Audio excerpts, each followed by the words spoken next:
Selamat siang, dokter dan rekan-rekan semua. Perkenalkan nama saya Elena Natania Putri Simangamsong dengan NPM akhir 0106. Dan pada kesempatan kali ini, saya akan mempresentasikan mengenai Moyer's Mixed Dentition Analysis, salah satu metode analisis ruang yang sangat penting dan aplikatif dalam bidang ortodonti ini. Pertama-tama, mari kita pahami apa itu Mixed Dentition Analysis. Secara definisi, ini adalah prosedur diagnostik ortodonti yang kita gunakan pada fase gigi campuran untuk memperkirakan ukuran mesiodistal gigi permanen yang belum erupsi, khususnya gigi caninus dan premolar kedua. Selain itu, analisis ini berfungsi untuk mengevaluasi kesesuaian antara ruang yang tersedia di lingkungan rahang dengan ruang yang sebetulnya dibutuhkan oleh gigi-gigi tersebut. Untuk tujuan klinis utamanya sangat jelas, yaitu kita ingin mendeteksi secara dini apakah rahang pasien akan mengalami kekurangan ruang atau crowding, atau justru memiliki ruang yang berlebih. Dengan begitu, kita bisa mengambil keputusan klinis yang tepat sejak awal. Apakah pasien memerlukan space maintenance, pencabutan preventif, atau cukup kita pantau perkembangannya saja.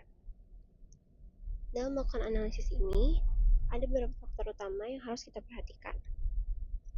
Yang pertama yaitu incisif mandibula. Kita mengukur lebar mesiodistal 4 gigi incisifus bawah permanen karena angka ini akan menjadi prediktor utama kita. Lalu yang kedua adalah ruang alignment, di mana kita harus menghitung seberapa ruang yang dibutuhkan secara spesifik untuk merapikan keempat gigi incisifus tersebut jika posisinya berjejal. Lalu yang ketiga, space available. Ini adalah sisa ruang lengkung yang diukur dari distal incisifus faksal hingga ke mesial molar pertama permanen. Lalu yang keempat adalah prediksi caninus dan premolar. Itu menggunakan data incisifus tadi, kita mengestimasi ukuran gigi 3, 4, dan 5 yang belum tumbuh menggunakan tabel probabilitas, dan biasanya pada nilai 75%. Lalu untuk yang selanjutnya adalah molar, overjet, dan faktor radiografis. Terakhir, kita mengevaluasi sisa ruang keseluruhan, memberikan penyesuaian overjet khusus pada rahang atas, serta mengonfirmasi kondisi benih gigi melalui radiograf untuk melihat ada tidaknya anomali seperti agenesis atau salah posisi. Secara umum, metode analisis gigi campuran terbagi menjadi dua kategori besar berdasarkan cara memprediksinya.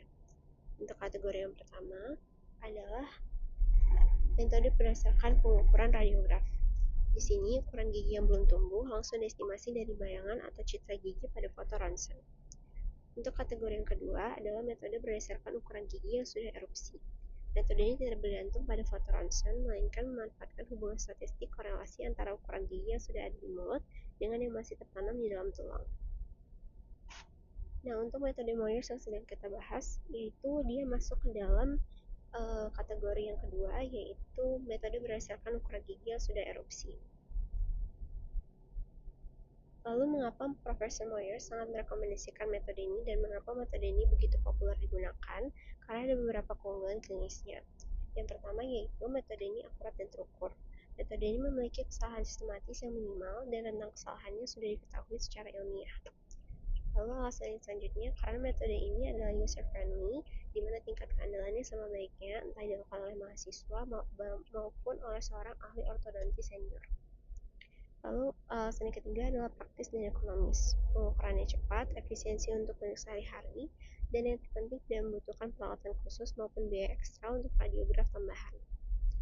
Lalu metode ini juga fleksibel, di mana dapat dikerjakan langsung di dalam mulut pasien ataupun melalui model studi, serta bisa diaplikasikan baik untuk rahang atas maupun rahang bawah. Sekarang mari kita lihat dari aspek biologis yang mendasari metode ini. Secara genetik, perkembangan ukuran gigi itu saling berkaitan. Seseorang yang terlahir dengan ukuran gigi yang besar di satu regio, cenderung memiliki gigi yang besar pula di regio lainnya. Di mana Profesor Myers menemukan adanya korelasi statistik yang sangat kuat antara jumlah lebar 4 incisifus rahang bawah dengan jumlah lebar caninus dan premolar yang belum tumbuh. Pertanyaannya, mengapa harus incisifus rahang bawah yang dijadikan patokan? Alasannya yaitu gigi-gigi ini erupsi paling awal di fase gigi campur. Selain itu, bentuk anatominya membuat mereka sangat mudah diukur secara akurat. Regio anterior bawah ini juga merupakan area kritis yang paling sering menunjukkan tanda-tanda kekurangan ruang. Dan yang terakhir, nilai prediksi dari incisifus rahang bawah ini terbukti jauh lebih stabil dan akurat secara statistik dibandingkan jika kita menggunakan incisifus rahang bawah. Sekarang kita akan masuk ke aspek klinisnya. Bagaimana sih prosedur pengukuran di gelang bawah? Ada beberapa langkah yang harus dilakukan, yaitu langkah pertama, kita gunakan jangka sorong untuk mengukur total lebar mesiodistal keempat gigi incisifus permanen bawah.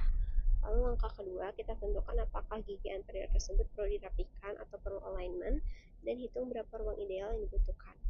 Lalu langkah yang ketiga, kita ukur ruang yang tersedia atau space available di sisi kanan dan kiri, mulai dari batas distal incisifus lateral hingga ke dinding mesial gigi molar pertama permanen. Lalu langkah yang keempat, kita akan masukkan data total lebar incisifus ke dalam tabel probabilitas Moyers untuk memprediksi ukuran caninus dan premolar. Lalu untuk langkah yang terakhir, kita akan hitung selisihnya untuk melihat sisa ruangnya, apakah bernilai positif yang artinya ada ruang sisa, atau justru negatif yang mengindikasikan adanya crowding.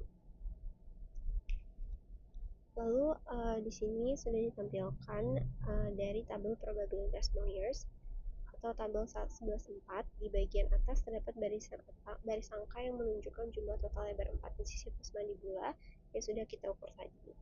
Dan tabel ini dibagi secara terstruktur, bagian A untuk memprediksi rahang bawah dan bagian B untuk rahang atas. Di masing-masing bagian, kolomnya dipisahkan lagi untuk pasien laki-laki dan perempuan karena adanya faktor dimorfisme seksual ukuran gigi. Dan untuk cara membaca tabelnya, yaitu yang pertama cari angka total lebar incisifus pasien di baris atas, lalu tarik garis vertikal ke bawah hingga bertemu dengan baris presentasi probabilitas di sisi kiri, dan secara klinis kita selalu menggunakan tingkat probabilitas 75%. Mengapa 75%? Karena secara statistik nilai 75% ini memberikan batas prediksi yang lebih aman untuk mengantisipasi dan mencegah terjadinya crowding, yang secara klinis jauh lebih sulit untuk ditangani daripada kondisi spacing. Angka yang kita temukan di titik temu tersebut adalah estimasi total lebar gigi 3, 4, dan 5 untuk satu sisi rahang. Selain menggunakan tabel probabilitas yang biasa disebut long method, terdapat juga alternatif bernama short method.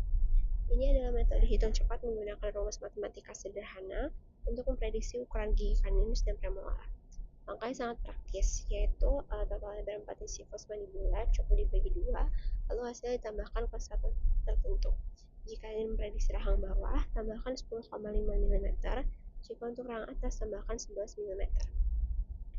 Lalu perbandingan dari keduanya, yaitu short method ini unggul karena sangat cepat dan tidak memerlukan tabel fisik di meja praktikum, namun kelemahannya adalah akurasinya lebih rendah karena rumus ini menyamaratakan semua populasi dan tidak mempertimbangkan perbedaan jenis kelamin atau dimorfisme seksual.